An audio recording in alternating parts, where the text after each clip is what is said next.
Okay guys, another day, another dollar. So I'm almost done with this thing. Just need to install the coax cable and the cable for the microphone. I had a piece of coax with a B&C connector. There we go. That's just long enough, maybe a little bit too long. Here is the PL259 UHF connector, right angle. It's going to go on the back of the radio. And yeah, I think you guys can see that sort of. It's right angle, and I'm going to loop the coax around like this so it comes straight into the bulkhead connector, which is type N, by the way. So this right angle connector is a little different. Yeah, I don't know if you can see it. There we go. So you strip it like with a normal connector, but there's no pin that you crimp on the center conductor. It sits in that slot, that brass slot you see down in the well there, or cavity, and it gets soldered in. And then there's this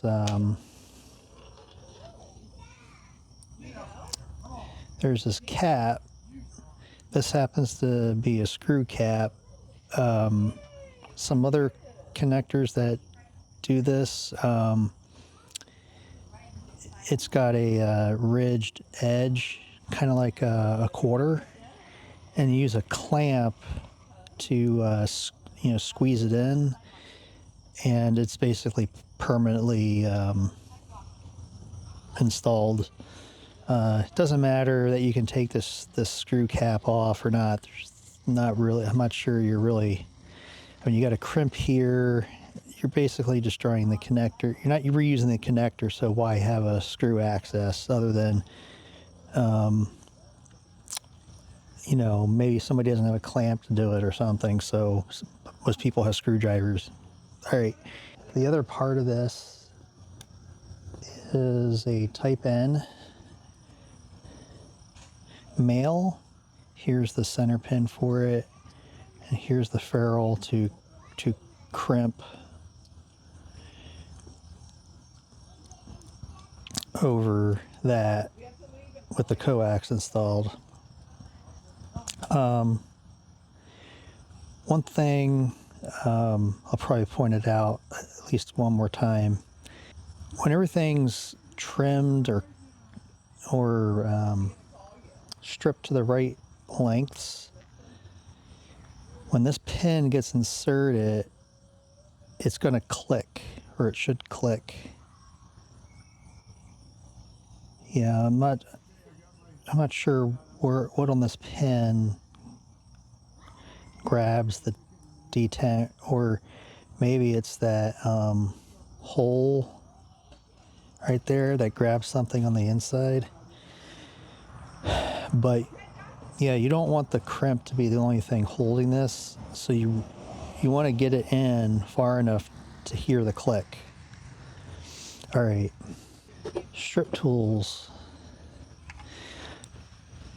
You do not want to try stripping the coax with a straight razor blade. I mean, I guess you could if you're really careful, but they do make tools that have the razor blades set at the right depth. All right, this is the one I had like 20 years ago. You can turn this orange thing for different coax sizes, and you look in there and you can see a couple razor blades. The first one's got a notch in it so that you're not cutting the center conductor. All right, these things usually come with a Allen key, and this one probably fell off, to adjust the razor blade depth. They usually come preset pretty close. I don't think I've really had to adjust these, maybe once. And yeah, so notice this has like a little, not sure what to call it, seat. You want to stick the coax in generally to the edge of that seat. And these things never come with instructions, so yeah, I don't know. Like on this one, I've pretty much figured out that if you just put it to the edge of the gray plastic, that's pretty close. And the other thing to notice on both of these is these arrows, right? The razor blades are positioned in a way where you won't really only want to turn these things in one direction. Otherwise, it'll cut what it's not supposed to cut. So, and we're also only going to give it like a couple spins. If you give it more than a couple spins, it's also going to like start cutting things it's not supposed to cut. So, since this is old, I just keep it around for emergencies. This is newer. I'm not going to use this. I'm going to use this. Had to stop filming for a second. Where was I? So, I'm going to go ahead and strip this. And what you do want to take note of is where the blades are at. The deepest blade, so the coax should, the end of the coax should be where the blade furthest down, that's going to cut the most. So that's where the end of the coax should be, all right? Also make sure that the coax is cut 90 degrees. Don't want to cut it at an angle and then strip it. It's not going to be right. So, so I've identified, hey, that's the side the coax needs to come out. I'm going to take note of the direction of the arrow.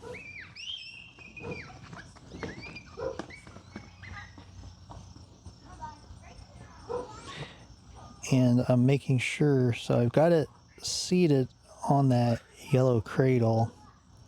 I'm going to just make it flush with the exit. All right. So it's spring loaded. It's just going to grab it. And as I spin it that way, this spring is going to force the blades further in, and you're going to feel resistance, and then you aren't. At that point, when you stop feeling resistance, cutting resistance, stop, because if you keep spinning it, you're going to run the risk of cutting things you don't want to cut. So, all right.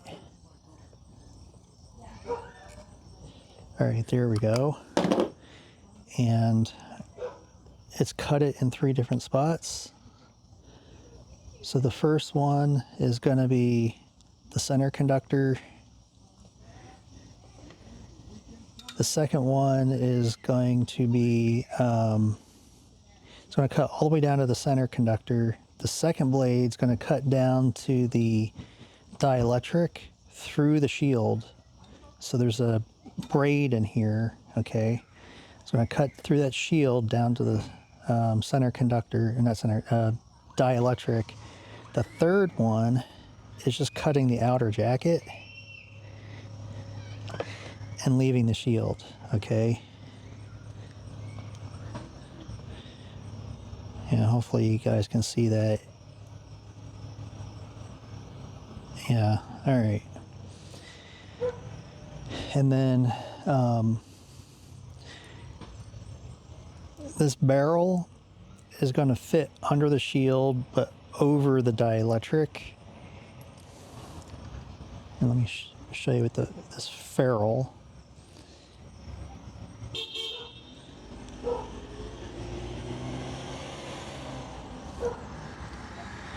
So this slides in, all right? When I do it for real, that barrel is going to slide under the braid, and then this ferrule is going to slide over the braid. And so you have ferrule, braid, and then barrel. And when you crimp it, the ferrule is going to clamp the braid onto that barrel. And with the pin locked in, you've got, it's two ways of holding it.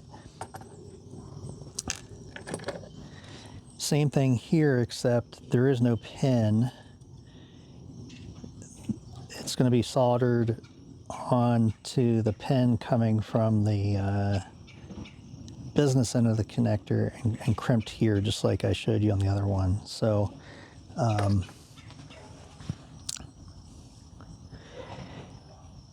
yeah, I'm going to crimp the end connector on first.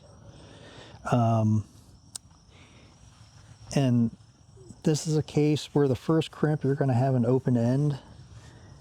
The second crimp you're not going to have an open end, so you need to make sure you get the shrink wrap that's going to go over the ferrule on before you do anything. All right, so I'm going to go grab the right size shrink wrap. Be right back. All right, I got the right size shrink tube, diameter wise and length. You want the shrink tube to go past the ferrule a little ways to provide strain relief. All right.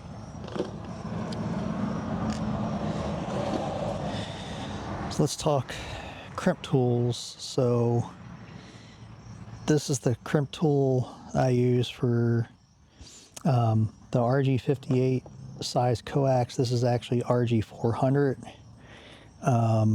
Much better quality coax than the RG58. This is aviation grade, mil spec stuff. Center conductor stranded, and it's silver plated copper. The braid is also silver plated copper, but it's double braided, double shielded, not single shielded. My preference is to use stranded center conductor coax basically all the time, even in permanent installations. But if you do the solid stuff for better or lower attenuation in your house or permanent installation, you definitely want to use the stranded stuff in a mobile application due to shock and vibration. Again, the paperclip effect. That little hole there is for the center pin. And for RG58, this is for the ferrule. I have no idea what size coax these are for. I could probably look it up, but they're in thousandths of an inch. They're not labeled as what coax they're for. Yeah, so I'm going to pretend like this is the second end I'm doing, not like I have a open other end. So you want to put the stuff on the order, I guess reverse order. What gets done last goes on first. Yeah, so it's the heat shrink, the ferrule, although the ferrule fits inside. Okay. And then with crimping, I always like getting the terminal in the tool, using the tool to hold it. Usually I have enough room to hold it on that side and just lightly grab it. But this time I didn't, so I had to click it down and then just insert it, and it's good. So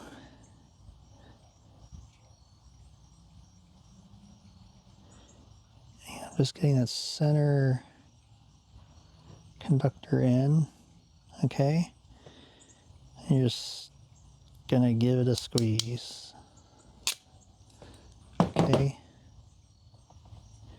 just light tugs. See, I crimped it right at the base, which matches where the die is narrow. Okay.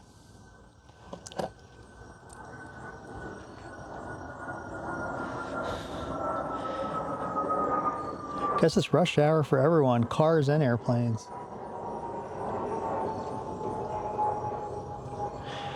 All right. I'm waiting for the plane to pass so you can maybe hear the click.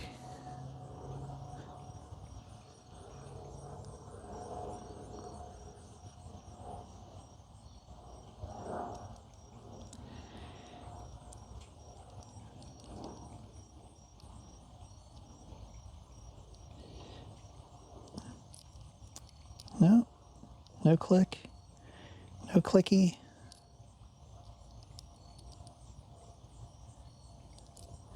All right. So something was a little off probably.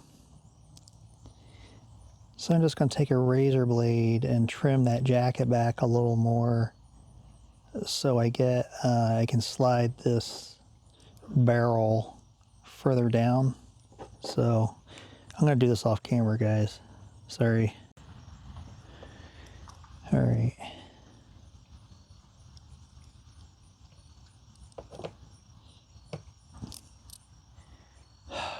Crap.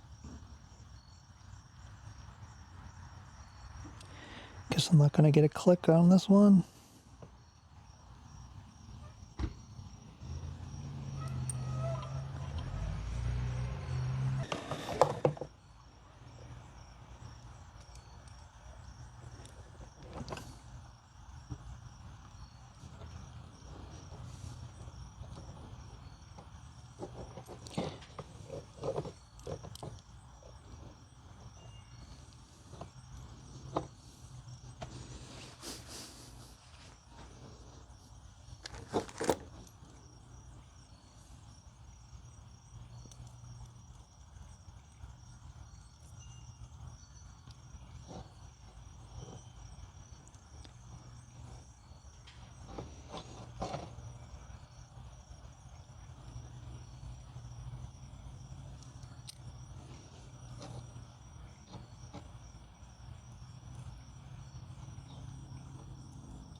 All right, had to redo that. The outer braid got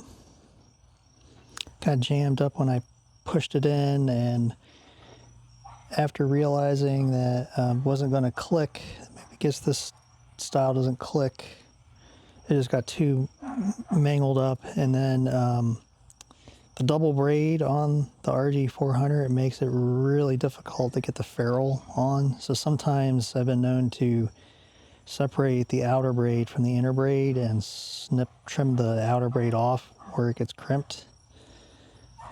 I was able to fit it on this time. So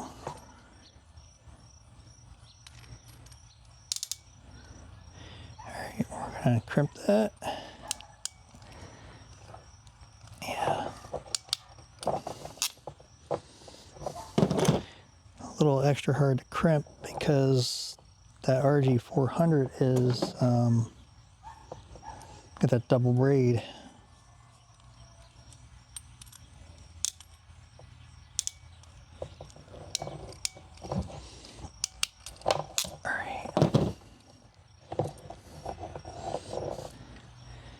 And then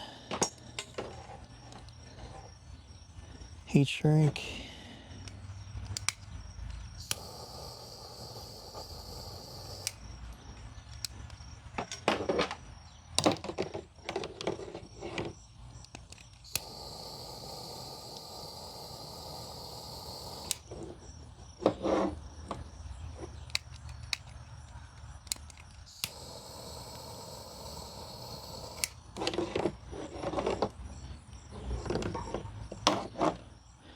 Alrighty. Yeah. Maybe make it right there.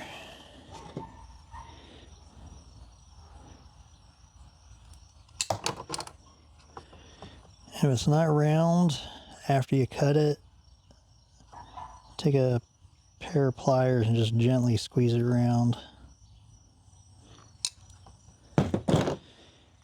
Again, this is much, if you don't make it round, it's not going to cut right. So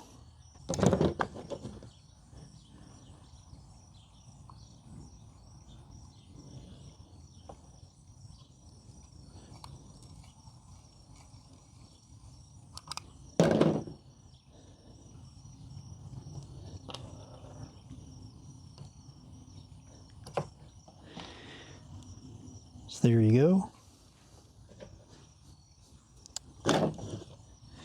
So this time it matters because the other end, you're not going to get the stuff over the other end. Got to get it on this end before you do everything.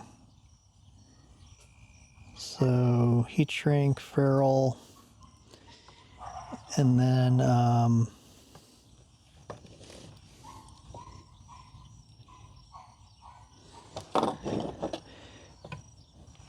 yeah, I'm gonna open up this braid.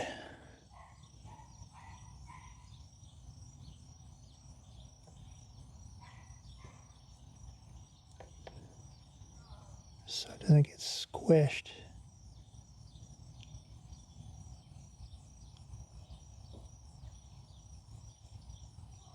When I put the connector on.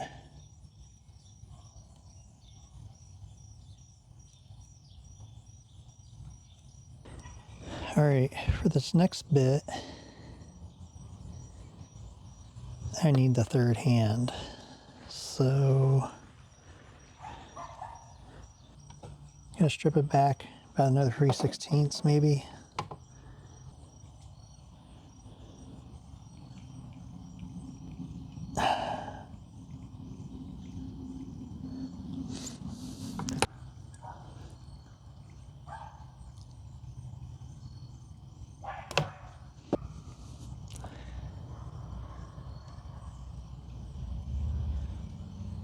Should just recut this.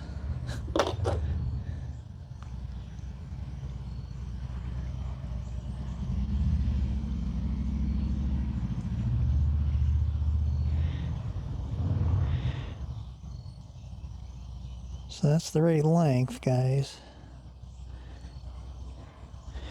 I can get the ferrule over this braid.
Almost got the ferrule worked up. Remember, double braid, RG400, this real bear.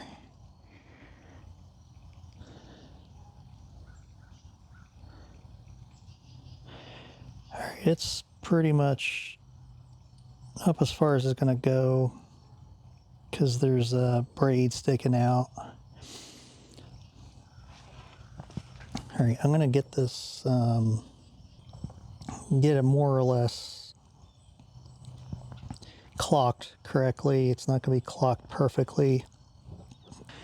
I bet if I put this aluminum block on top of the coax, it's not gonna pull off the table.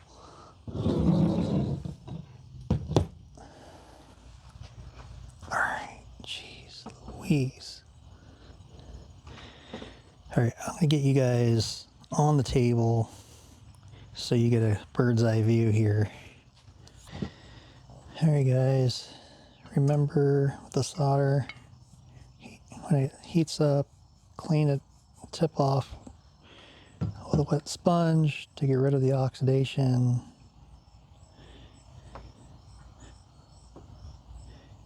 And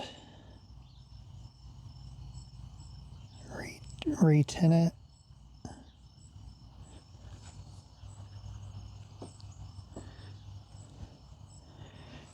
Then what we're going to do is try to get the tip in there.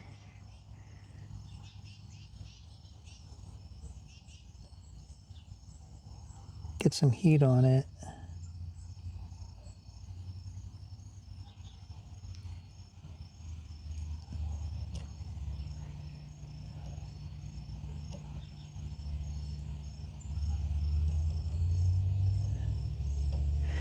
All right. Pretty sure I got it. I'm going to reflow it.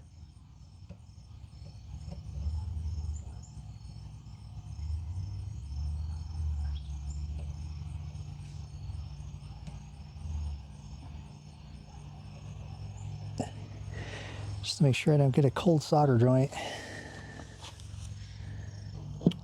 I think that's it. So the reason I didn't crimp this then solder it is because at this point it's still recoverable. I can take it apart and redo it.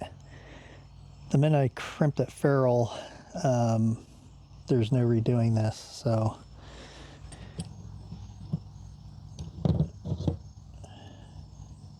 pardon me, guys. Just using the magnifying glass on this third hand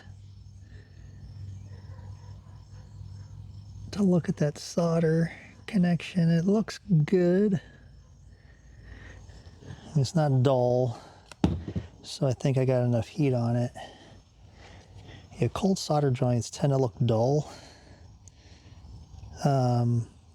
If you see like a blob of solder and solder that doesn't look like it's been melted, that's a cold solder joint. Actually, let me crimp this first.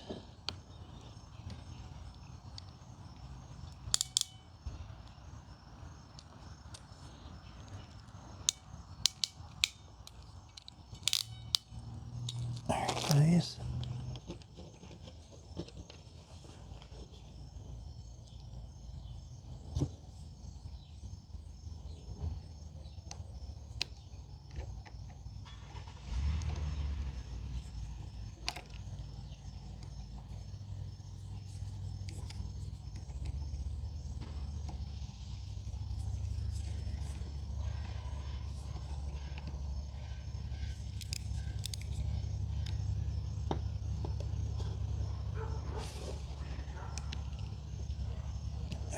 Nice and snug.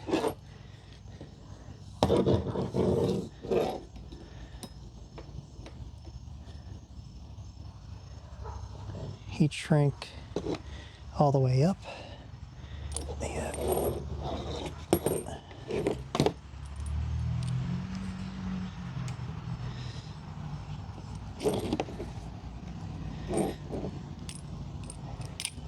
Let's try to clean up these strands a little bit.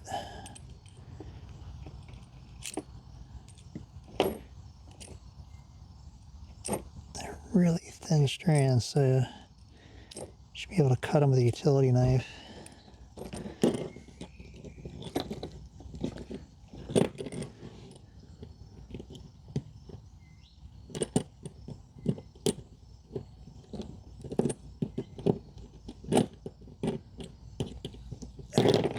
All right, good enough.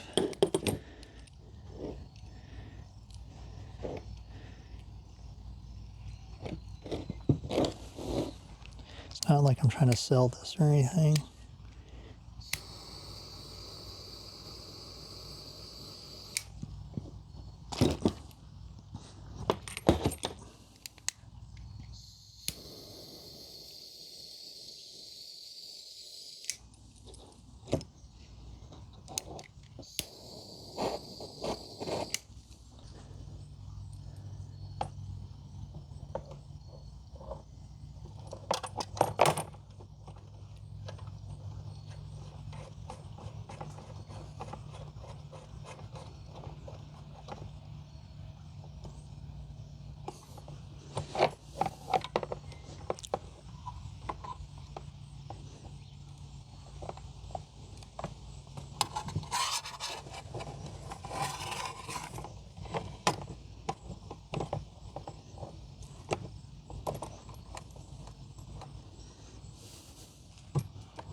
Right, there you go, guys.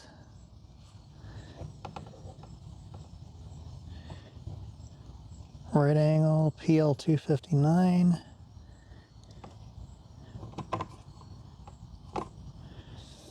Soldered to the center pin, crimped. Big service loop for strain relief. and fixing problems if they develop later into a type N. Alright guys, the other way of doing this would be get a right angle PL259. I think I have those, well, the adapter, and then just do a straight, and it's got an SO239 on this end, then you just do a straight PL259 on the end of that. To me, just doing that one little solder thing is quicker. So anyway, that's it for now. So I got to do the cable for the microphone and also the RAM mount that's going to hold the head. All right, that's what I have left.